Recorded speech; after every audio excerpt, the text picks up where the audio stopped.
STEM City by your side. We'll touch the sky. Students lifting students. Hand in hand, together we rise. Together we stand. From every we rise. Together we stand. From every corner, from far and wide. Our talents merge, our future's tied. In science, tech, and all the arts, we find our way, we play our parts. Reach for the stars, for the stars. Good afternoon. I'm Moria Bowman, your BEYA Stars and Stripes STEM Career Day Student Ambassador. The theme for November is service. So we'd like to thank our veterans and military members at the top of the program. Thank you for everything you do for our country. Today's guest is Dr. Thomas Searles, a 2025 BEYA honoree and professor at the University of Illinois, Chicago. He will tell us about his journey to this role and how STEM played a big part in his success. I'd also like to welcome my fellow ambassador, Dominic, to introduce Dr. Searles and start this discussion. Over to you, Dominic. Thank you so much, Maria, and we appreciate you for being on Career Day today, Dr. Searles. You are currently teaching at the University of Illinois, Chicago. Can you please tell us what it is that you actually teach and how your journey led you here? Okay, yes. So I'm currently teaching what we like to call quantum engineering. And in quantum engineering, it actually merges classical engineering discipline ideas like design and scalability with quantum mechanics, which I'll talk a lot about today. And then I actually have quite a few slides about quantum engineering and how I got started in quantum engineering. So at some point, I'll share those with you.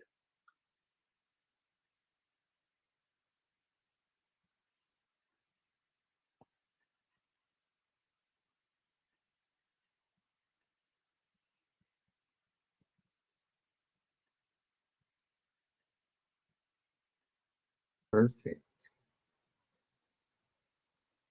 Okay, great. So just for 1 second, for those that don't know, this year I'm happy to present during the 2025 UN International Year of Quantum. And what that is actually the 100th anniversary of what we like to call Quantum 1.0, or the birth of quantum mechanics. And really, how I just got started in this is that I was just a kid from Albany, Georgia. So to the right, you'll see many pictures throughout my life from very early on to childhood, all the way through graduate school and zero gravity flight experiment that I did while I was a professor at Morehouse College. But it all started just from reading a book about Black astronauts. And in that book, there was an astronaut by the name of Ronald E. McNair, who happened to be a laser physicist. So from that point on, I was laser focused on becoming an astronaut. And then actually my mom, that's pictured to the bottom left or right here, she fought with our local school board because at the time in Albany, Georgia, it was very advanced in the sense that now only 40% of students take physics.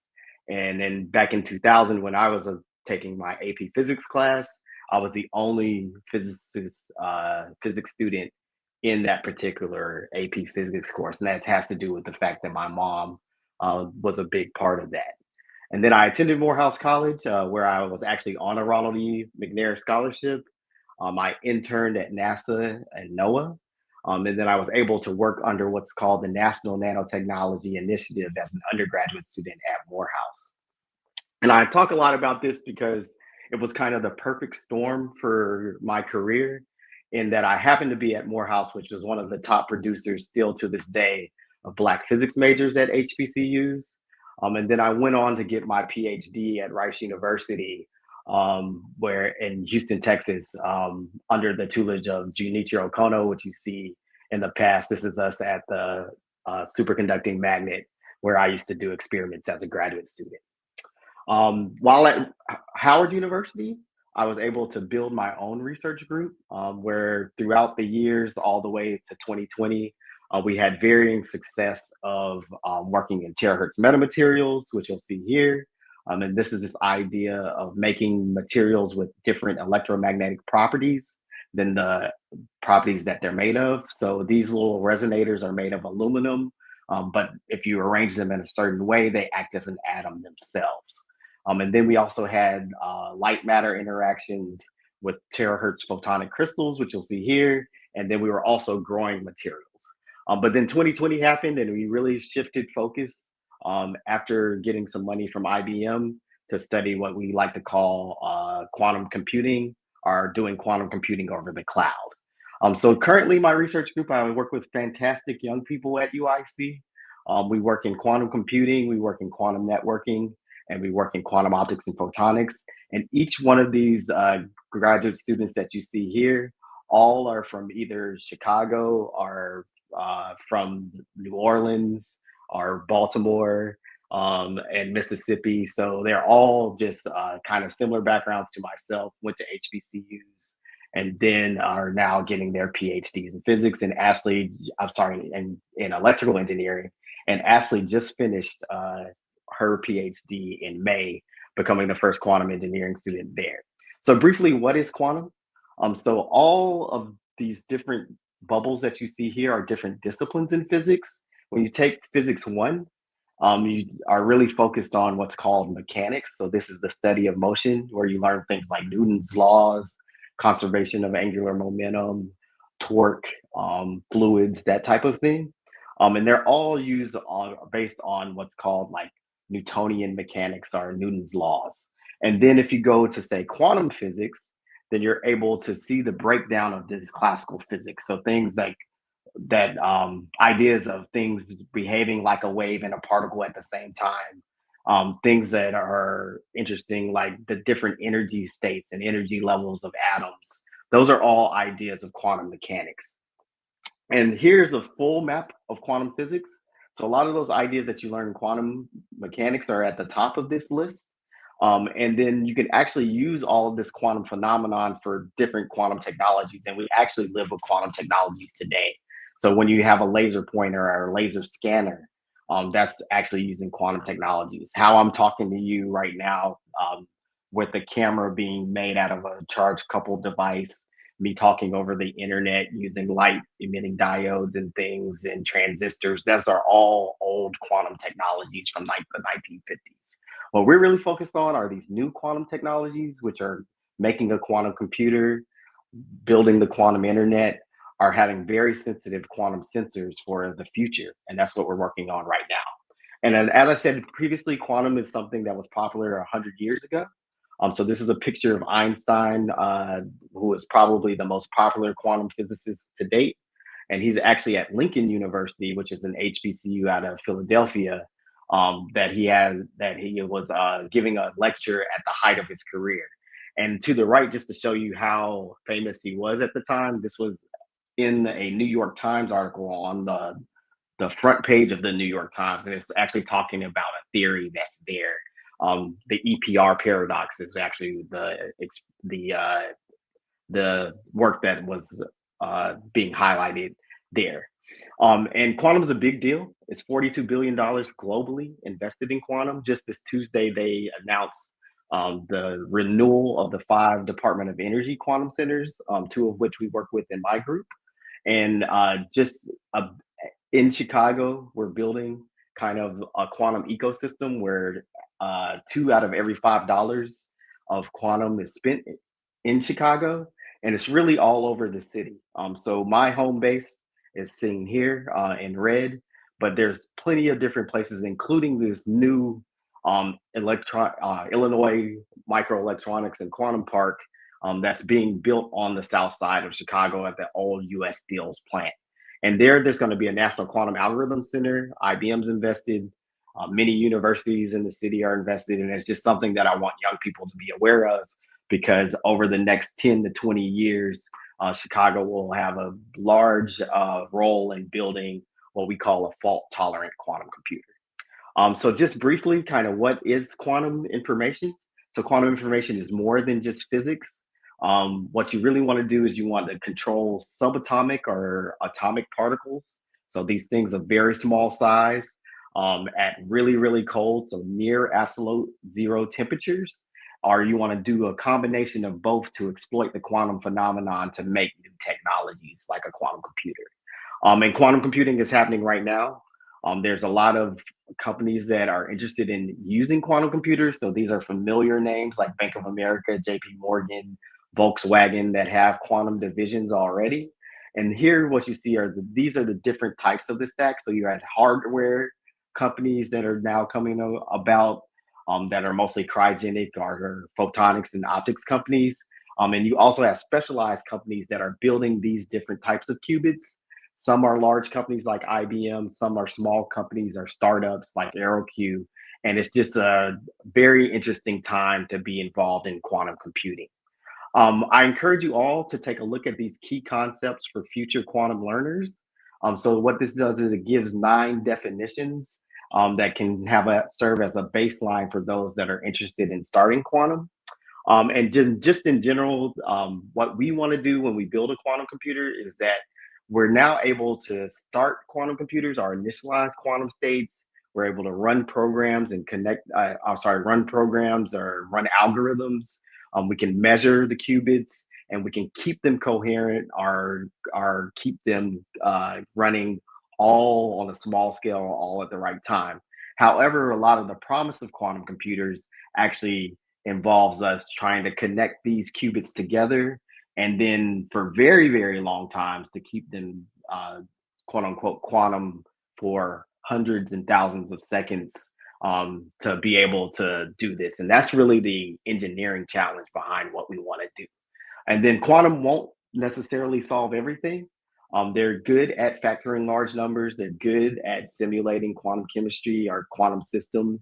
It may not be able to save climate change or predict weather, but these are the types of things that people are working on. And last but not least, I want to just talk briefly about how you all can be involved in quantum. So I started the IBM HBCU Quantum Center with Dr. Kayla Lee. So if you go to hbcuquantum.org, you can learn all about the IBM HBCU Quantum Center. But what it wants to do is it wants to bring our community, the Black community specifically, all together, students, researchers, through a network of HBCUs, through the Mid-Atlantic and the South, and bring research and education capabilities in quantum computing to our community. And we have 27 institutions. We have cohorts of students on scholarship, and we also engage faculty in this space. And one opportunity that we have invested in is in New Orleans. So if you're a young girl that's interested in learning about quantum computing during the summer, please send us an email. There to the left, you see that there are over 100 young girls that were able to be taught quantum computing at Dillard University in New Orleans.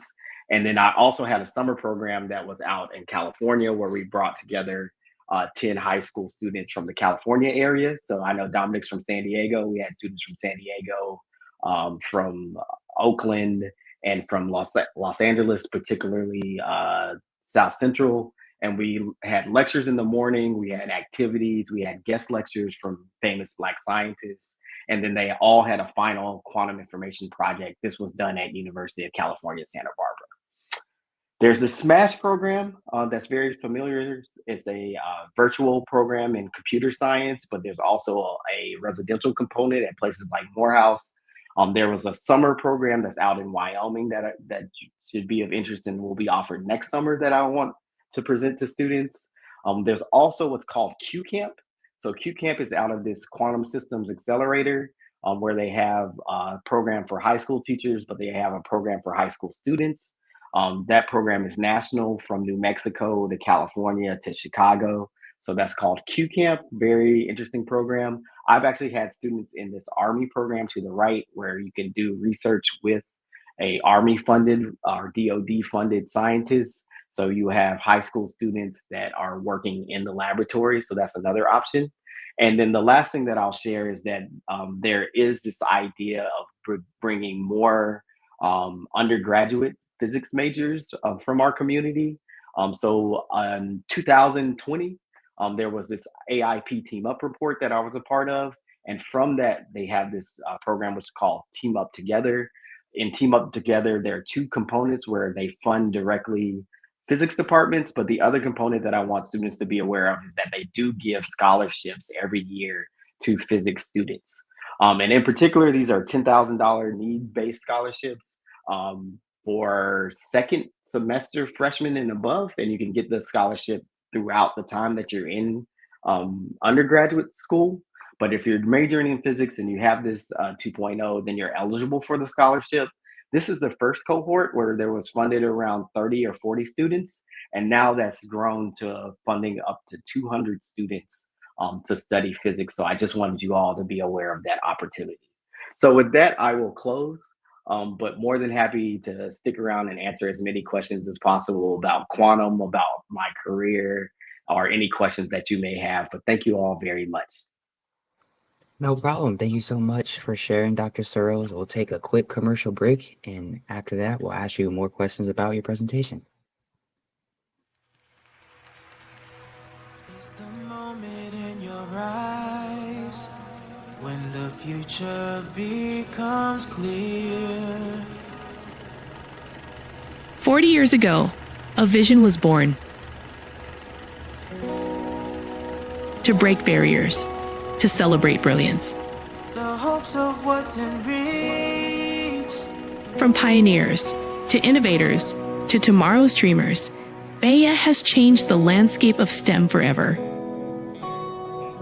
Great minds, great people, great futures. Join us for BEYA 40. Don't just watch history, be part of it. BEYA, becoming everything you are. Become everything you are.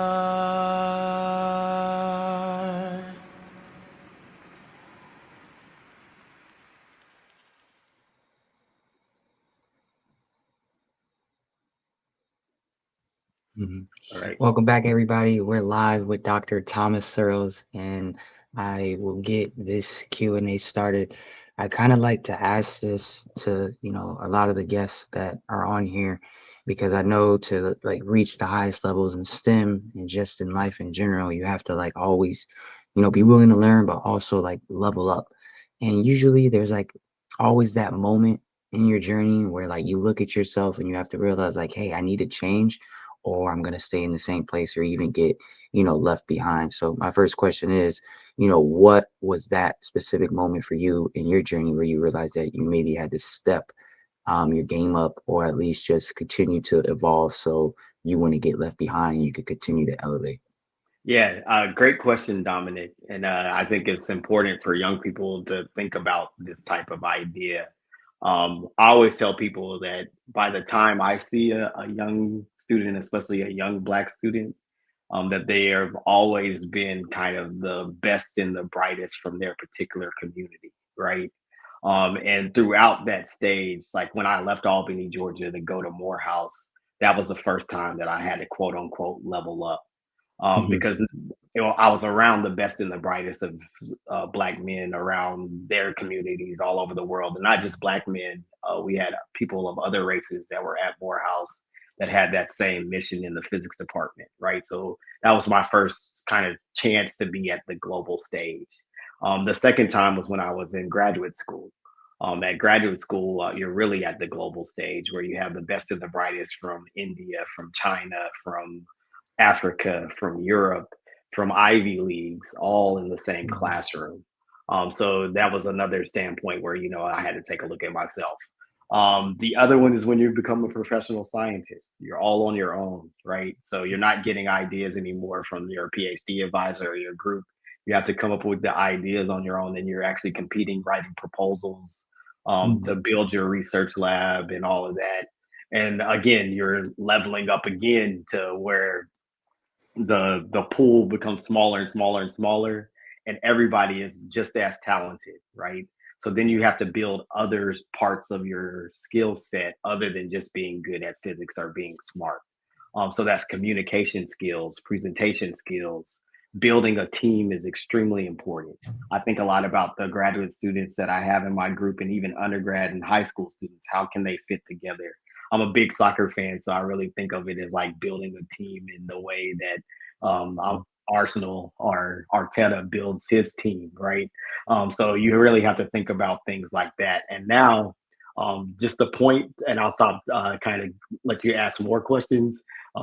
What I want you to gain from this is that it's an ongoing process of becoming better and better and better and better and honing these skills at each stage that you reach. So now I'm at the stage where I'm quote unquote the director or the president of the National Society of Mhm. Black Physicists. And it's an entire new skill set that I'm building and learning there, right? And then one of the other things too is that you also change in your appearance and dress in that way. So I call it being a suit, but having the bow tie on, putting the suit on, and sitting at the boardroom as a physicist is something that you can also achieve in this space. But yeah, great question, and I encourage students to always, like you said, take a look in the mirror and try to make yourself better every day.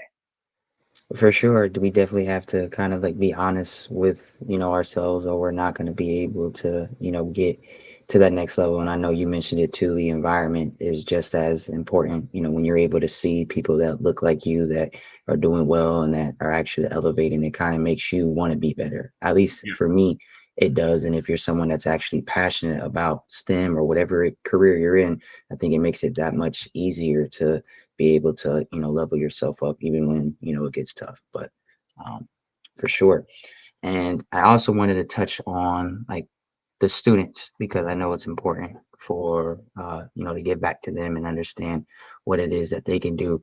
For any student that's watching this that wants to have a career in STEM, what is, one tangible thing that you did to get into STEM, and then what's one thing they can do today to, to start and put themselves on that path? yeah, no doubt. So I always say that it's a active and a contact sport, right?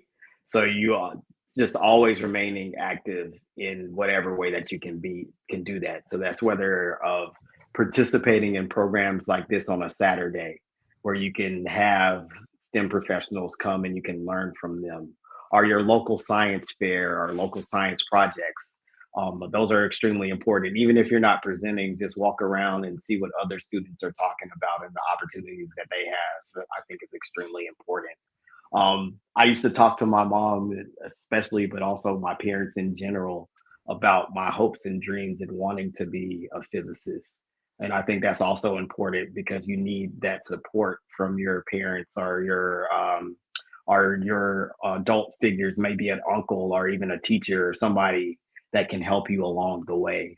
Finding these mentors has been critical to everything that I've done. And then last but not least is like one of the beauties of the pandemic is that a lot of things became online, right?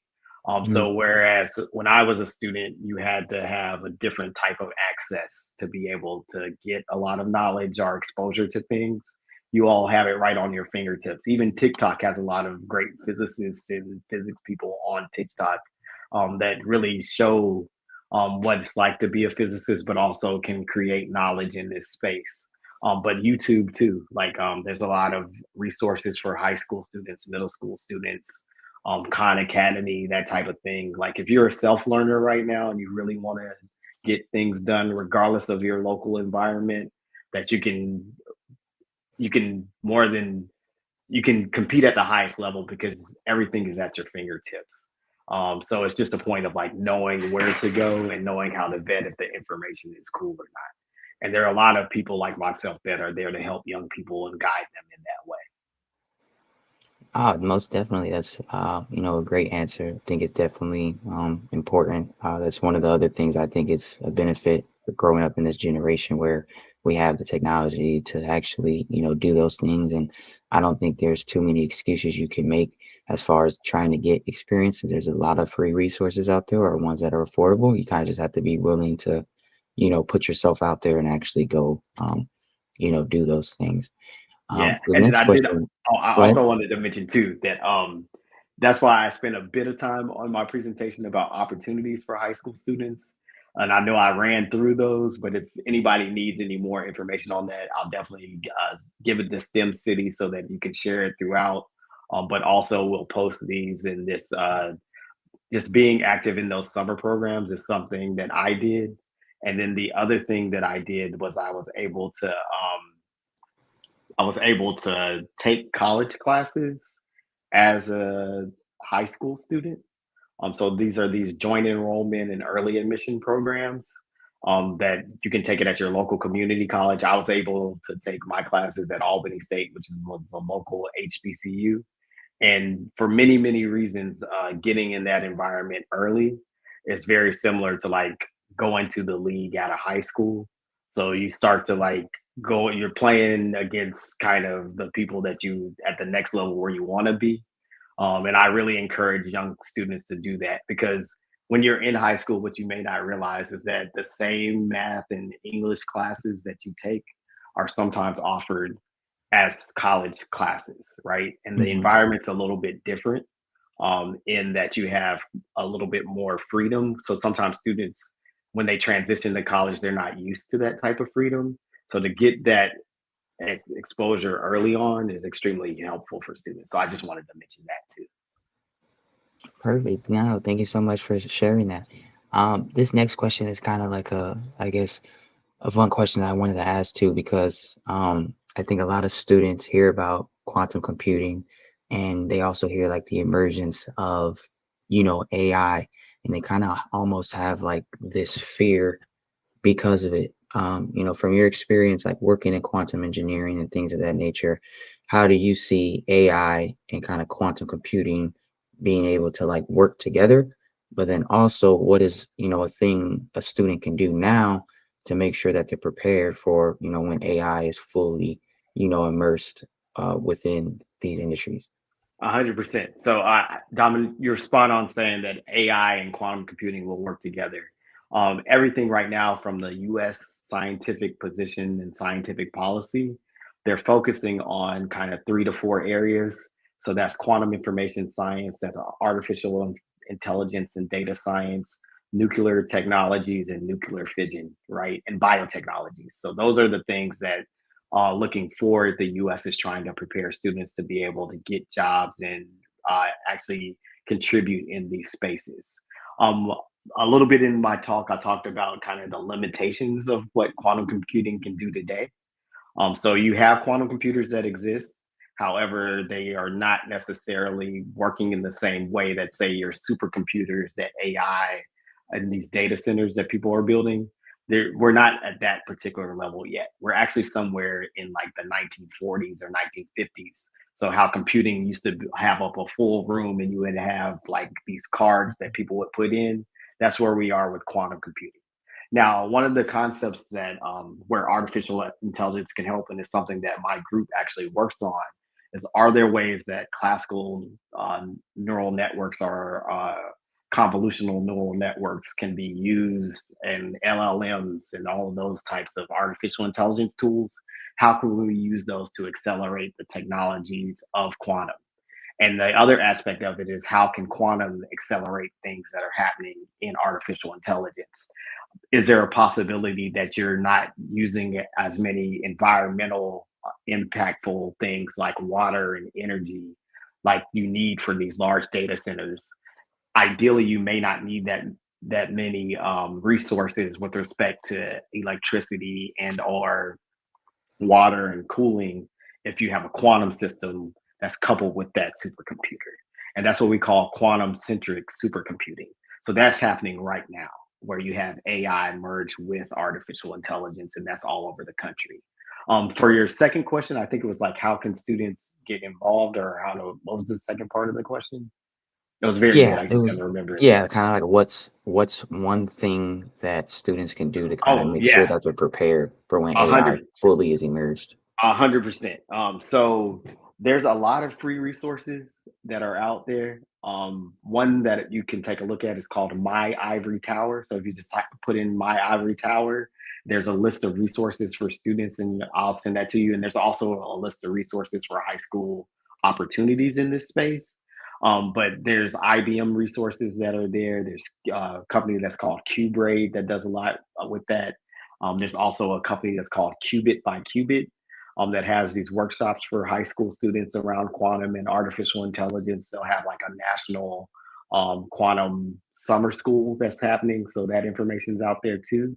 But the biggest thing that I like to tell young people, and I actually get this from Nipsey Hussle, which was a rapper that I like, that RIP. But Nipsey Hussle, the way that he started his rap career was that he built his own computer. So by building his own computer, then he was able to then have his own studio to then put his own rap music there. And I think there's a real important story behind that, because if you don't have the resources, he had the initiative and the motivation to get the resources and to make the resources for himself so that he could build a career for him and his community. And something very similar is happening in quantum computing, right? So the cost of hardware is becoming lower and lower and lower. So you may be able to get a Raspberry Pi, right? A Raspberry Pi, and then do quantum simulations on that Raspberry Pi. It may only be 2 qubits, but you're learning about kind of, as you're building this opportunity, once you get the thousands of qubits, then you'll be ready to go type of idea. The others that with NVIDIA. So NVIDIA is a big company that was based off of gaming. Now they have their H100 Grace Hoppers that you can buy on a desktop level in that DGX.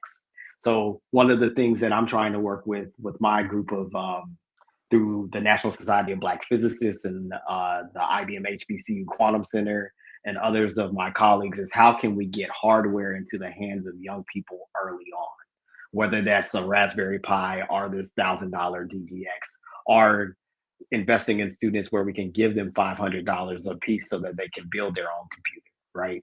So that's really and truthfully what we need to do, is to get hardware into the hands of young people as soon as possible. Because artificial intelligence is mostly like programming in Python or other things of large language models.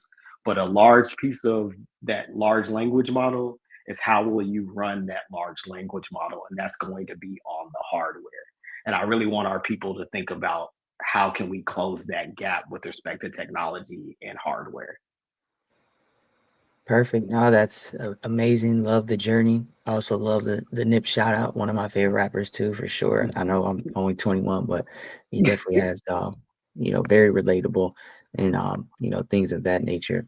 But that does conclude our questions for today. Many thanks to Dr. Thomas Searles for sharing his insights with us today. Please stay tuned for commercials and our next segment, STEM Spotlight. Calling all future STEM pioneers, leaders, and career champions. Join us on every second Saturday of the month for the BEYA Career Day. BEYA STEM Career Day is all about creating opportunities for students to venture into the world of STEM through the eyes of professionals. You'll meet mentors and presenters that will give you a sneak peek into the many options available to you in the field of STEM. Hosted by teen ambassadors, you'll find yourself among inspiring peers just like yourself that are aiming high for their future. To take part in the BEYA STEM Career Day on Zoom, visit fullstemahead.us and register for the next session.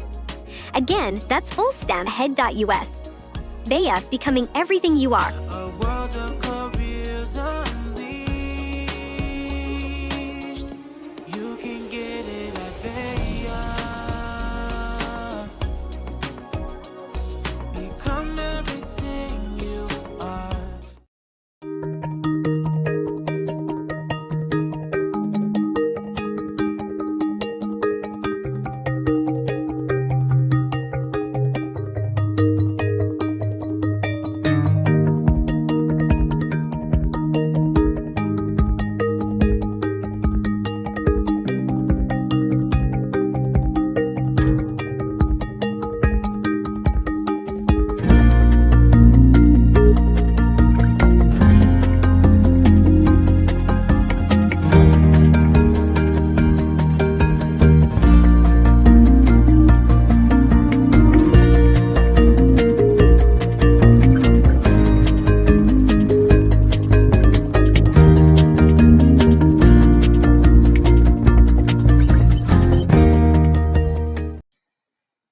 Thanks for joining us on Career Day. We just heard from Dr. Thomas Searles about his journey through STEM and education, and now we're going to be learning about Dr. Percy Levon Julian. Percy Julian was born on April 11th, 1899 in Montgomery, Alabama. He was one of 6 children. Both of his parents graduated from Alabama State University, and they inspired him to value education and aim high in his life. Julian faced a lot of challenges getting his education. He attended DePaul University, but struggled to find housing and dealt with discrimination and isolation. Despite these obstacles, he stayed focused on his goal of earning a doctorate in chemistry, even though many people doubted him.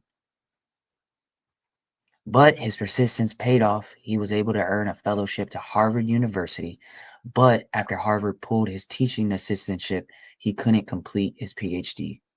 Instead of giving up, he transferred to Howard University and kept pushing forward. At Howard, he received a Rockefeller Foundation fellowship that sent him to the University of Vienna in Austria. There, he was able to complete his PhD in chemistry and experience real freedom for the first time, being able to study, attend different events, and just enjoy life without the racial barriers he faced back home. When he did return to the U.S., a small controversy led to him leaving Howard University and moving to the private sector. That's where he made a huge breakthrough, creating a method to produce steroids and synthetic hormones from soybeans, which became a big advancement in fertility treatments. His success allowed him to move to Oak Park, a Chicago suburb, where he became the first Black resident and helped desegregate the community. Despite the backlash and threats he constantly had, he stayed strong and became active in the civil rights movement. He later started his own company, Julian Laboratories, and earned 6 patents for his work in steroid chemistry. Dr. Percy Julian received many honors throughout his life. Schools and universities buildings still carry his name today, and even though he faced countless setbacks, his determination, hard work, intelligence, and courage made him a trailblazer, not just in chemistry, but business and equality.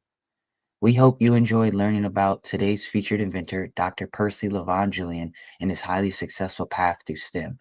He embodied this month's theme of service in his professional and personal life and showed the power of determination and commitment. While you watch this next commercial, think of someone you think would be a great candidate for a STEM spotlight and share their name with us in the chat. In today's rapidly changing workforce landscape, finding the right talent isn't just about filling positions. It's about building the future. But with new policies shaping how organizations approach recruitment, companies and institutions need a smarter way to connect with top STEM talent, fairly, effectively, and compliantly. That's where CCG Job Match comes in. For more than 30 years, Career Communications Group has been bridging the gap between education and industry. Job Match is our workforce development program that links employers with thousands of qualified, motivated candidates, students and professionals ready to make an impact. With Job Match, companies gain access to a broad pool of skilled applicants, engineers, technologists, innovators, while ensuring every hiring decision is based on merit. No quotas, no preferences, just opportunity and talent, matched with precision.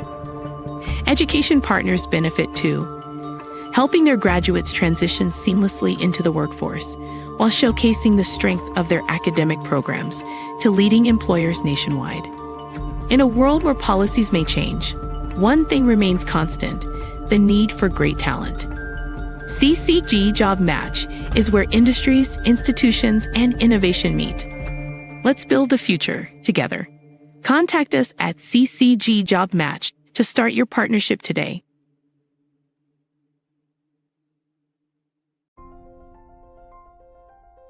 What if you could build your own city? A place where every child can find nurturing people to help them achieve their full potential. A place where every adult can access job training support, where health education is abundant, where social justice ruled the land. A place without limitations. Welcome You have arrived at STEM City, USA. It is what every city should be. A safe and trusted community where you find people and resources to help you become everything you are and beyond. STEM City is unlike anything you have ever experienced. It is a digital twin of the world around you, only better. STEM City is about energy and soul renewal. It is more than a digital world. You can almost feel the power of live cultural events, music, and theater. STEM City promises a better future for children with caring mentors and hands-on activities with dedicated tutors to support our youth. STEM City is your passport to a healthy lifestyle with weekly events addressing our community's many issues. STEM City is your financial well-being with helpful information on wealth management, career advancement, job training, and so much more. STEM City is the community you deserve. It is the city where your dreams can come true. STEM City USA, a place in the sky that is accessible to all who reach for the stars.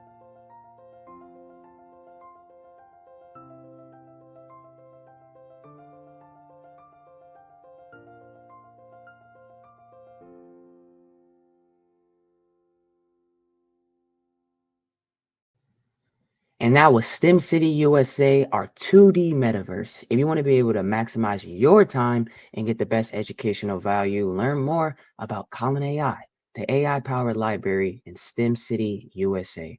You can interact with our archives and ask questions to locate primary sources from different decades of media. Don't forget to visit stemcityusa.com and enter the Education and Discovery building. From there, into the library to sign up for your digital library card. Thank you to all who joined us for Career Day. We appreciate your insights in the chat and your opinions and questions. In line with this month's theme of service, we hope that we have steered you closer to your perfect STEM career.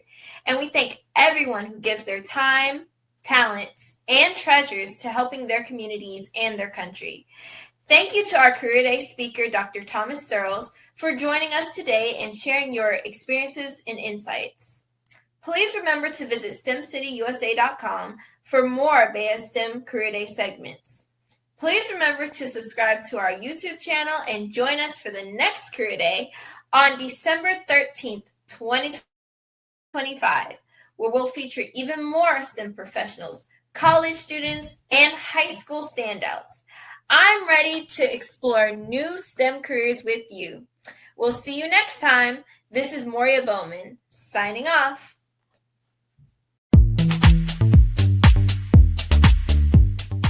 The pre-college student program gives them a sense that somebody really cares about what their future is going to be. It gives them some encouragement to go to college, go to a trade school. It gives them, I think, some hope that there's something out there for them. My name is Anna Bertrand. I'm the conference coordinator for Career Communications Group. I am also the coordinator for the pre-college program.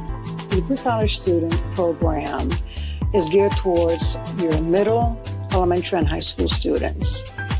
The focus of the pre-college program is really to give students an opportunity to interact with professionals, for them to attend the workshops. That way they have an idea of the different opportunities that are available to them. When they go to the career floor, they're able to talk to recruiters, they're able to talk to different colleges that are there.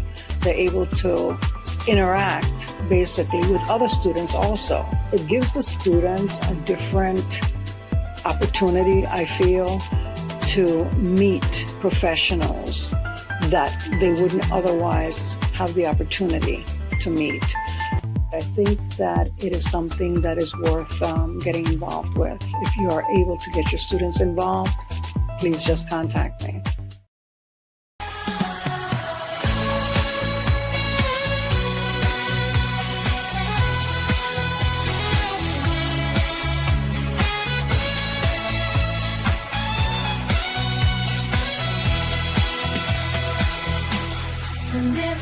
call